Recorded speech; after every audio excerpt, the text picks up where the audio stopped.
Everyone wants to be happy. But what if the biggest reason you're not isn't what's missing from your life, but the mistakes you keep making without realizing it? A monk once told his disciples, "Happiness is not lost. It's buried under everything you've been taught to believe." People believe they need a better job, more money, the perfect relationship, or some grand achievement to finally feel happy. But the truth is, happiness is already within you. The problem is that you keep pushing it away. A student once asked the monk, "Master, why does happiness feel so hard to achieve?" The monk smiled and handed the student a cup filled to the brim with water. "Try adding more water," he instructed. The student tried, but the water spilled everywhere. "I can't add more, master. The cup is already full." The monk nodded. "That is why you cannot add happiness to your life. It is already full of things that push happiness away." In this lesson, we're going to explore the 7 mistakes that block happiness from your life. The ones that keep you from feeling fulfilled even when everything seems to be going well. And by the end, you'll understand how to remove these obstacles so happiness can finally flow freely into your life. Before we continue, take a moment to think. Are you making any of these mistakes without even realizing it? If this already has you thinking, imagine what the next few minutes will reveal. Like this video and subscribe so you never miss another life-changing lesson. Have you ever told yourself, "I'll be happy when..." We've all done it. I'll be happy when I get that promotion, when I move to a new city, when I find the right person, when I have more money. But what happens when you finally get what you wanted? The excitement fades, and soon enough, you find yourself chasing the next thing. The first great mistake the monk teaches is that happiness isn't something to be found. It's something to be realized. A man once came to the monk and said, "Master, I've been searching for happiness my entire life. I've traveled the world, built a successful business, and achieved everything I set out to do. But still, I feel empty. Where else should I look?" The monk smiled and pointed at a bird flying in the sky. "Tell me, does that bird need to search for the sky? Or does it already belong to it?" The man was silent. "You are like that bird," the monk continued. "You keep looking for something that has been with you all along. We are conditioned to believe that happiness exists in external achievements, but happiness isn't a finish line. It's a state of being. The more we chase it, the more it slips away. True happiness is not about getting something. It's about appreciating what is already here. The monk teaches 3 ways to stop looking for happiness in the wrong places. First, stop postponing joy. Happiness is not waiting at the end of the road. It's in the steps you take every day. Second, practice gratitude. The more you appreciate what you have, the more happiness you'll find in the present moment. Third, shift your focus. Instead of asking, "What will make me happy?" ask, "How can I experience happiness right now?" The man left with a new understanding. He had spent his life searching for something that was never lost. And for the first time, he felt truly free. Comparison is the thief of joy. The more you focus on someone else's life, the less you appreciate your own. It's easy to look around and feel like you're falling behind. Social media, success stories, and even the achievements of friends and family can make you feel like you're not enough. But is that really true? Or is it just an illusion?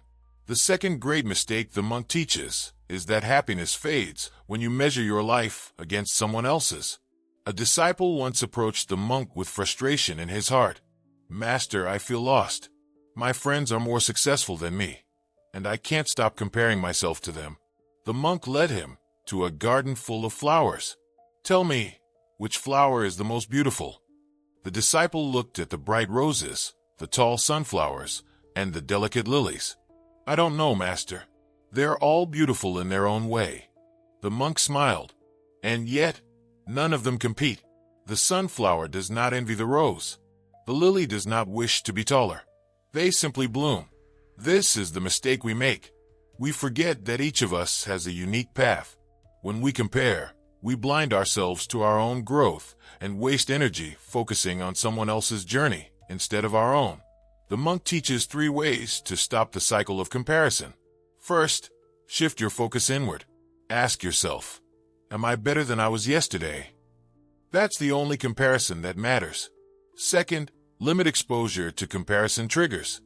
Social media can create an unrealistic picture of other people's lives. Choose what influences your mind. Third, celebrate your own progress. Instead of envying others, recognize your own milestones, no matter how small. The disciple looked at the flowers once more and understood. He was never meant to live someone else's life. His only purpose was to grow into his own fullest potential. The past can only hurt you if you keep carrying it with you. Everyone has moments they wish they could change, mistakes, regrets, painful experiences. But the truth is, the past is only heavy when we refuse to let it go. The third great mistake the monk teaches is that holding on to the past steals your happiness in the present. A disciple once came to the monk, weighed down by sorrow. "Master, I can't stop thinking about my mistakes. I wish I could go back and change everything." The monk handed him a bucket filled with heavy stones. "Carry this with you everywhere you go today," he instructed. The disciple obeyed. As the hours passed, the weight became unbearable. By evening, he was exhausted. "Master, this is too much. My arms ache, my back hurts. I can't carry it any longer." The monk nodded. "And yet, isn't this what you do with your past? You carry it every single day, even when it exhausts you. If you know the weight is hurting you, why don't you set it down?" The disciple's eyes widened in realization. He had been reliving old wounds, carrying regrets like heavy stones, when all he needed to do was let go. The monk teaches 3 steps to releasing the past. First, recognize what you're holding on to. Ask yourself, am I replaying moments that no longer exist? Second, forgive yourself and others, not because they deserve it, but because you deserve peace. Third, shift your focus.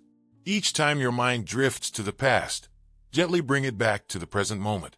The disciple placed the bucket down, feeling immediate relief. For the first time in years, he felt light, because he finally understood that peace comes not from changing the past, but from letting it go. How many times have you told yourself, "I'll be happy when"? We convince ourselves that happiness is something that comes later, after we reach a goal, after we solve a problem, after life is exactly how we want it to be. But life doesn't wait. The fourth great mistake the monk teaches is that happiness is never in the future. It only exists in the present. A disciple once came to the monk and said, "Master, I feel like I'm always waiting. I keep telling myself that once things fall into place, I'll finally be happy. But that day never seems to come." The monk handed him a cup and a teapot. "Pour yourself some tea," he instructed. The disciple lifted the teapot but hesitated. "What's wrong?" the monk asked. "I'm waiting for the perfect moment to pour." The monk laughed. "If you keep waiting for perfection, you'll never taste the tea. That's what we do with life. We wait for the right job, the right partner, the right circumstances, believing that once we have them, we'll finally feel fulfilled. But happiness is not something that happens later. It happens now, in the small moments we overlook. The monk teaches 3 steps to stop postponing happiness. First, notice the joy already present in your life. Look around. Happiness is in the sunrise and laughter in simple pleasures. Second, stop waiting for everything to be perfect. Life will always be imperfect, but that doesn't mean you can't enjoy it. Third, act now. Whatever you've been waiting to do, start today, even if it's small. The disciple finally poured his tea, smiling as he realized the lesson. He had been waiting for happiness his whole life, when it had been there all along, ready to be experienced the moment he chose it. The more you try to control life, the more frustrated and unhappy you become. We all want certainty. We want to know what will happen, how things will unfold, and that everything will go according to plan. But the harder we try to control life, the more we suffer because life is unpredictable. The fifth great mistake the monk teaches is that control is an illusion, and peace comes from learning to let go. A man once approached the monk, filled with anxiety. "Master, I feel like I'm always trying to control everything, my future, my relationships, my success. But no matter how much I plan, things never go exactly how I expect. It's exhausting." The monk led the man to a river and handed him a handful of sand. "Hold this sand in your palm and squeeze as tightly as you can." The man did as instructed, but as he tightened his grip, the sand slipped through his fingers. Now relax your hand, the monk said. The man loosened his grip, and the sand rested gently in his palm. The monk smiled. The more you try to control something, the more it escapes you. But when you learn to let go, life stays with you effortlessly. This is the mistake we make. We try to control the uncontrollable, other people, the future outcomes, and in doing so, we create stress, fear, and disappointment. The monk teaches 3 ways to release the need for control. First, accept uncertainty. Ask yourself, what am I trying to control that is beyond my power? Then let it go. Second, trust life's flow. The unexpected often leads to something greater than we imagined. Third, focus only on what you can control. Your actions, your mindset, your response to life's challenges. The man looked at the river and finally understood. Life, like water, cannot be controlled. But when we stop resisting, we can finally move with the current instead of against it. If your happiness depends on the approval of others, you will never be truly free. Many people spend their lives trying to please everyone, seeking validation from family, friends, society, and even strangers. But no matter how much approval they receive, it's never enough. Why? Because happiness that depends on others is fragile. The 6th great mistake the monk teaches is that the need for external validation keeps you trapped, and true happiness comes from within. A disciple once came to the monk, troubled. Master, I always feel like I have to prove myself. I want people to respect me, to like me, to see my worth. But no matter what I do, it feels like I'm never enough. The monk picked up a small clay cup and held it out. If I give this cup to 10 different people and ask them to describe it, what will they say? The disciple thought for a moment. One might say it's too plain. Another might find it beautiful. Someone else might say it's too small. The monk nodded. And yet the cup does not change. It remains what it is, no matter what others think. That is the mistake we make. We let other people's opinions define us, forgetting that no matter how hard we try, we will never please everyone. The monk teaches 3 ways to break free from the need for validation. First, remember that people's opinions are just reflections of their own perspective, not absolute truth. Second, stop measuring your worth by external praise. Ask yourself, if no one else could see my success, would I still feel proud? Third, focus on self-acceptance. The more you embrace who you truly are, the less you need others to approve of you. The disciple looked at the cup and finally understood. His worth had never changed. The only thing that needed to change was his belief in himself. The biggest mistake of all is believing that happiness is something you reach, rather than something you live. How many times have you told yourself, I'll be happy when you get that job, when you buy that house, when you finally achieve your dream? But what happens when you reach that goal? Happiness lasts for a moment, and then, just like that, you set a new goal, and the cycle starts again. The 7th great mistake the monk teaches is that happiness is not something waiting at the end of the road. It's found in every step along the way. A disciple once approached the monk and said, Master, I feel like I'm always chasing happiness. Every time I reach a goal, I feel satisfied for a little while, but then I find myself searching for the next thing. Will I ever truly be happy? The monk led the disciple to a mountain trail. Where does this path lead? He asked. To the top of the mountain, the disciple replied. The monk nodded.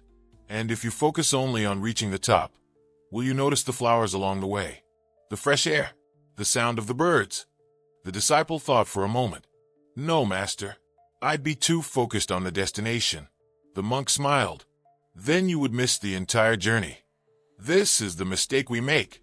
We think happiness is waiting for us somewhere in the future, when in reality, it is already present. We just fail to see it. The monk teaches 3 ways to stop chasing happiness and start living it. First, shift your focus from the future to the present. Ask yourself, what can I appreciate right now? Second, stop delaying joy. Instead of waiting for happiness to come after an achievement, find small moments of happiness today. Third, embrace the journey. Success and growth are important, but they should not come at the cost of missing the beauty of the present moment. The disciple looked at the trail ahead and realized he had spent his whole life looking toward the peak, never appreciating the journey. and at that moment, he decided to change. Most people continue repeating these mistakes without realizing it. But now you have the power to change. Which of these mistakes do you recognize in yourself? Comment below and share your thoughts. And if this message gave you something to think about, don't forget to like the video and subscribe for more wisdom like this. Your journey to happiness starts now. Thank you for being here, for listening, and for taking this step toward nurturing your potential. Until next time, stay present, stay courageous, and remember, sometimes the greatest progress comes when you decide to move forward, even if it's just one small step at a time.